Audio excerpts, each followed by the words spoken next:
नमस्ते। एक सवाल है। इंडिया के जो पहाड़ हैं, नदियां हैं, बारिश है, क्या ये सब स्कूल की किताबों के अलग-अलग चैप्टर्स हैं या फिर ये सब एक ही बहुत बड़ी और खूबसूरत कहानी का हिस्सा हैं?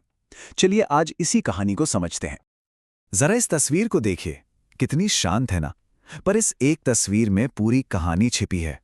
ये नदियां आखिर आती कहां से हैं? ये पहाड़ इन नदियों से क्या कहते हैं? और इन सब पर जो बारिश होती है, उस सब का आपस में क्या कनेक्शन है? तो आज हम यही कोशिश करेंगे इंडिया की ज्योग्राफी की इस एक सिंगल इंटरकनेक्टेड स्टोरी को समझने की, अलग अलग टुकड़ों में नहीं बल्कि एक पूरी तस्वीर की तरह। तो चलिए शुरू करते हैं। हर बड़ी कहानी के लिए एक स्टेज सेट करना पड़ता है ना? इंडिया की इस ज्योग्राफिकल कहानी का स्टेज सेट करते हैं दो विशाल कलाकार, यहाँ के पहाड़ और पठार। पहले सुपर हीरो हैं हमारे हिमालयाज। ये सिर्फ पहाड़ों की रेंज नहीं है, ये इंडिया की ग्रेट वॉल हैं, जो नॉर्थ से आने वाली बर्फीली हवाओं को रोकती हैं। और ये इंडिया का वाटर टावर भी हैं, जहां से हमारी सबसे बड़ी नदियां निकलती हैं।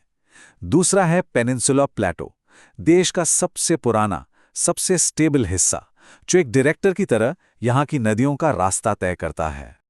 ओके, स्टेज सेट हो गया। अब इस स्टेज पर आती हैं इस देश की लाइफलाइंस, यानी हमारी नदियां।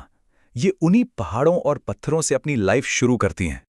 अब ड्रेनेज सिस्टम सुनकर थोड़ा टेक्निकल लगता है, पर इसका मतलब बड़ा सिंपल है। सोचिए, जैसे शहर में सड़कों का जाल होता है, वैसे ही जमीन पर नदियों और नालों का जो नेटवर्क है, जिससे पानी बहता है, उसे ही ड्रेनेज सिस्टम कहते हैं। और ये फैक्ट तो काफी सरप्राइजिंग है। इंडिया का 77% पानी, मतलब 3/4 से भी ज्यादा पानी, गंगा और ब्रह्मपुत्र जैसी बड़ी नदियों से होकर सीधा बे ऑफ बंगाल में जाता है। सिर्फ 30% ही अरेबियन सी की तरफ जाता है।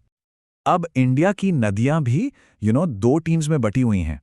टीम हिमालयन, जो साल के 365 दिन बहती हैं क्योंकि उन्हें ग्लेशियर से पानी मिलता है, और दूसरी टीम पेनिनसुला, जो बारिश पर डिपेंड करती हैं, इसीलिए ये सीजनल होती हैं।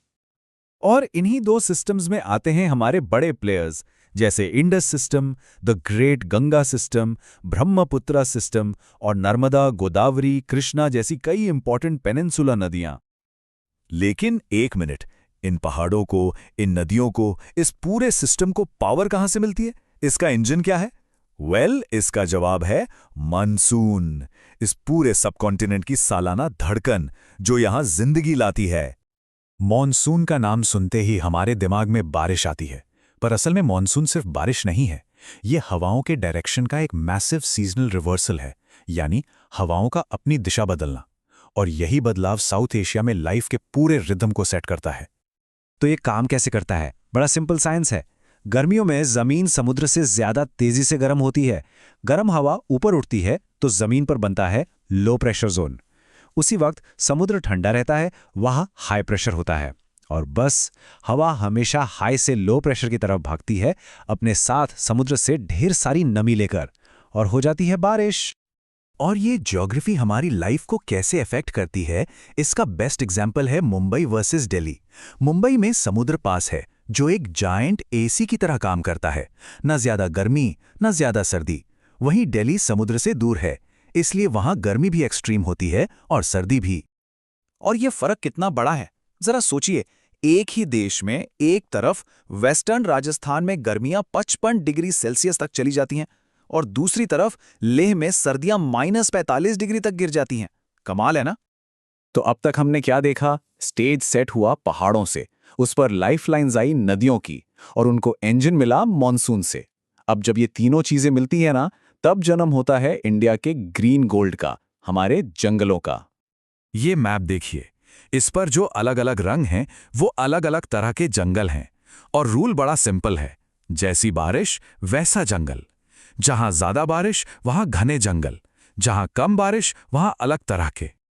जहां बारिश 200 सेंटीमीटर से भी ज्यादा होती है, जैसे वेस्टर्न घाट्स और नॉर्थ ईस्ट इंडिया में, वहां मिलते हैं ये सुपरस्टार फॉरेस्ट्स, ट्रॉपिकल एवरग्रीन। ये कभी रेस्ट नहीं करते, साल के 365 दिन हरे भरे रहते हैं। फिर आते हैं इंडिया के सबसे कॉमन जंगल, ट्रॉपिकल डेसिडुअस। इन्हें मॉनसून फॉरेस्ट भी कहते हैं क्योंकि ये मॉनसून के रिदम पर चलते हैं। जब गर्मियों में पानी कम होता है, ये अपने पत्ते गिरा देते हैं। काफी स्मार्ट है ये, है ना? और जहां बारिश बहुत कम होती है वहां लाइफ अडैप्ट करना जानती है। वहां मिलते हैं ट्रॉपिकल थॉर्न फॉरेस्ट्स, कांटेले जंगल। ये कम पानी में सर्वाइव करने के एक्सपर्ट्स हैं। तो ये पूरा सिस्टम, पहाड़, नदी, मॉनसून, जंगल, ये एक दूसरे से इतना गहरा जुड़ा है कि इसका बैलेंस बनाए रखना बहुत जरूरी है। ये एक नाजुक संतुलन है। और इस बैलेंस का एक फॉर्मूला है। इंडिया की नेशनल फॉरेस्ट पॉलिसी कहती है कि देश का कम से कम 33% यानी 1/3 हिस्सा जंगलों से ढका होना चाहिए।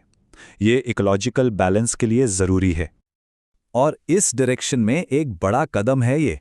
देश भर में 18 बायोस्फीयर रिजर्व्स बनाए गए हैं। ये मैप उन्हीं रिजर्व्स को दिखा रहा है।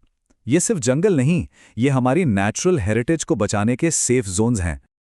लेकिन हमें ये कभी नहीं भूलना चाहिए कि ये जंगल सिर्फ पेड़ों और जानवरों का घर नहीं है।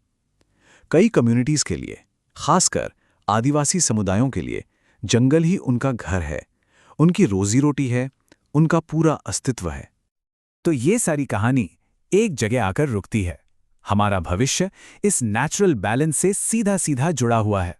अब सवाल ये है कि इस बैलेंस को बचाने के लिए क्या हम वाकई उतना कर रहे हैं जितना जरूरी है? इस पर सोचना बहुत जरूरी है।